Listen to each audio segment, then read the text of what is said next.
Hello મિત્રો, આજે એક બહુ મહત્વનો વિષય છે જે છે કે ક્રાઉન્સ દાંત પર ક્યારે કરાવવા જોઈએ. ઘણા બધા પ્રશ્નો હોય છે દરેક વ્યક્તિને કે અમે આ ડૉક્ટર પાસે ગયા, અમે આમની પાસે ગયા, એમણે ક્રાઉન સજેસ્ટ કર્યો છે, જેને સાદી ભાષામાં કેપ કહેવાય. તો કેપ અથવા ક્રાઉન એ છે શું, ક્યારે કરાવવો જોઈએ અને ક્યારે ન કરાવવો જોઈએ, હું થોડી વિગતો આપીશ.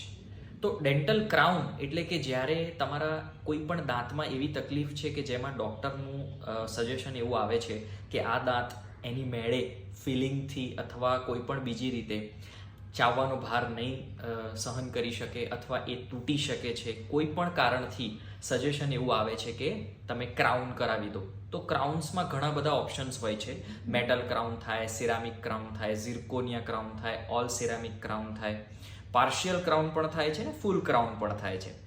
તો ક્રાઉન્સ ક્યારે કરાવવા જોઈએ? તો મોસ્ટલી 50% કેસીસ જેમાં રૂટ કેનાલ ટ્રીટમેન્ટ્સ થઈ હોય, એસ્પેશિયલી એવા કેસમાં જેમાં પુષ્કળ સડો હતો કે જે દાંતમાં બહુ જ બધો ભાગ સડાના લીધે ડેમેજ થયો હતો ને જ્યાં ફિલિંગ કર્યું છે અને એ ફિલિંગ એકલું ઓવરઓલ ચ્યુઇંગ આપણું સહન નહીં કરી શકે ને ચાવતી વખતે ફિલિંગ કે ટીથ આગળ જતાં તૂટી શકે છે અથવા બે દાંત વચ્ચે જગ્યા સ્લાઇડ રહે અને ખાવાનું ફસાતું રહે અને પેઢાનો પ્રોબ્લેમ થાય. તો એવા કેસીસમાં ડૉક્ટર ક્રાઉન સજેસ્ટ કરે છે અને તમારે ક્રાઉન અચૂકથી કરાવવું જોઈએ.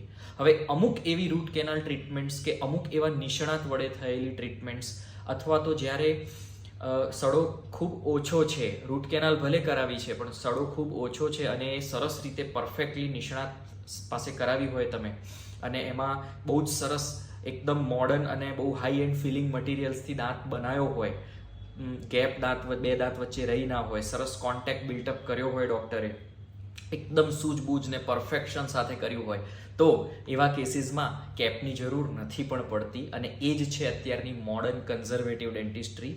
એટલે જ બને ત્યાં સુધી કોઈ પણ ટ્રીટમેન્ટ નિષ્ણાત પાસે કરાવવી જોઈએ. તે ખર્ચાળ હોય, કેમ કે આ તમારો દાંત છે, પોતાનું બોડીનો એક પાર્ટ છે, એના માટે હાલ ખર્ચો કરવો વધારે સારો, આગળ જતાં દાંતને ડેમેજ થાય અને તૂટે કે કાઢવો પડે એના કરતાં.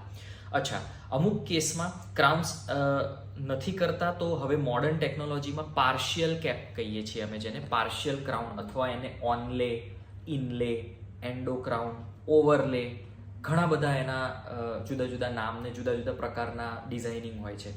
તો આજકાલના જમાનામાં વધારે ક્રાઉન્સ કરતાં પાર્શિયલ ક્રાઉન્સ, કેમ કે વધારે કન્ઝર્વેટિવ હોય છે, દાંતને 360 ડિગ્રી નાનો નથી કરવો પડતો કે જે યુઝ્યુઅલી કોઈ પણ ક્રાઉન માટે કરવો પડે છે.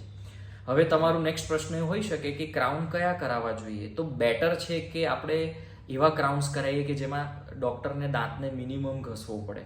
તો એમાં સૌથી સારું ઝિર્કોનિયા અથવા ઓલ સિરામિક મટીરિયલ હોય છે. બહુ ઓછા કેસમાં અમે મેટલ સજેસ્ટ કરીએ, કેમ કે એમાં પણ દાંતને ઓછો ઘસવો પડે, પણ મેટલ એસ્થેટિક નથી ઓપ્શન અને મેટલના બીજા એક પોતાના ઇશ્યુઝ છે. તો બેટર છે કે આપણે જો પોસાઈ શકે, બજેટમાં આવી શકે અને પોતાનું લોંગ ટર્મ દાંતનું મેન્ટેનન્સ ફ્રી કામ જોઈએ છે તો ઝિર્કોનિયા અથવા ઓલ સિરામિકમાં તમે જઈ શકો. હવે નેક્સ્ટ પ્રશ્ન એ છે કે તો ક્રાઉન્સ ક્યારે ન કરાવવા જોઈએ? ધારો કે તમારા કોઈ ડૉક્ટરે સજેસ્ટ કર્યું છે કે આમાં ક્રાઉન્સ કરાવી દો, તો તમને પ્રશ્ન માઇન્ડમાં ક્યારે થવો જોઈએ? કે જ્યારે તમારે બે દાંત વચ્ચે સડો છે અથવા એક દાંતમાં સડો છે કે જે સડો એટલો બધો ઊંડો નથી કે બહુ જ બધો પહોળો નથી અને એ ડૉક્ટરે કહ્યું છે કે આપણે સડાને સાફ કરીને હું તમને કેપ આપી દઉં, તો તમારો પ્રશ્ન થવો જોઈએ કે ડૉક્ટર તો એને ફક્ત એક હાર્ડ સરસ સ્ટ્રોંગ ફિલિંગથી ફિનિશ કરી આપો ને. ધારો કે સડો એટલો જ છે તો કેપની શું જરૂર છે? તો આજકાલના નિષ્ણાત ડૉક્ટર્સ અથવા જે લોકો એના માટેના વધારે સારા પ્રોગ્રામ્સ કરી ચૂક્યા છે, નેશનલ, ઇન્ટરનેશનલ, અને જેની આવડત છે, જેની પાસે એવી સ્કિલ્સ, આર્મામેન્ટેરિયમ, એવું સેટઅપ છે, તે ડૉક્ટર્સ એવી ટાઈપના ફિલિંગ્સ કરે છે કે જેને બાયોસિરામિક, લિક્વિડ સિરામિક અથવા તો નેનો સિરામિક હાર્ડ ફિલિંગ્સ કહેવાય, કોમ્પોઝિટ ટૂથ કલર્ડ મટીરિયલથી, કે જેનાથી એને ઇન્જેક્શન મોલ્ડિંગ પણ કહેવાય છે. તો જેનાથી બહુ લોંગ ટર્મ સુધી એ ફિલિંગ્સ બહુ જ સરસ સ્ટે કરે છે, ફૂડ લોજમેન્ટ બંધ થઈ જાય છે, ખાવાનું ફસાવાનું, દાંત તૂટવાનો કે ફિલિંગ તૂટવાનો ભય પણ નથી રહેતો અને બહુ જ હાઈ એન્ડ પોલિશ ફિલિંગ્સ થાય છે કે જેનાથી એટલો જ ભાગ ગ્રાઇન્ડ કર્યો, એટલો જ ભાગમાં ડ્રિલિંગ કર્યું, કેવિટી ક્લીન કરી અને એટલો જ ભાગ ભર્યો, આખા દાંતને ઘસી નાનો કરવો, આગળ જતાં કળતર થાય, ત્યાં પેઢામાં ફસાય, આ કોઈ ઇશ્યુઝ એમાં આવે નહીં. એટલે જ્યારે પણ તમને કોઈ પણ રીતે એવું લાગે કે બે દાંત વચ્ચે ફક્ત નોર્મલ સડા છે, પછી આગળનો હોય કે પાછળનો, તો એવા નિષ્ણાત પાસે જાઓ કે જે આવા બાયોક્લિયર ઇન્જેક્શન મોલ્ડિંગ ફિલિંગ્સ પણ કરી શકતું હોય, અને એવા કરી શકતું હોય કે જે બહુ જ બ્યુટીફુલ લોંગ લાસ્ટિંગ હોય.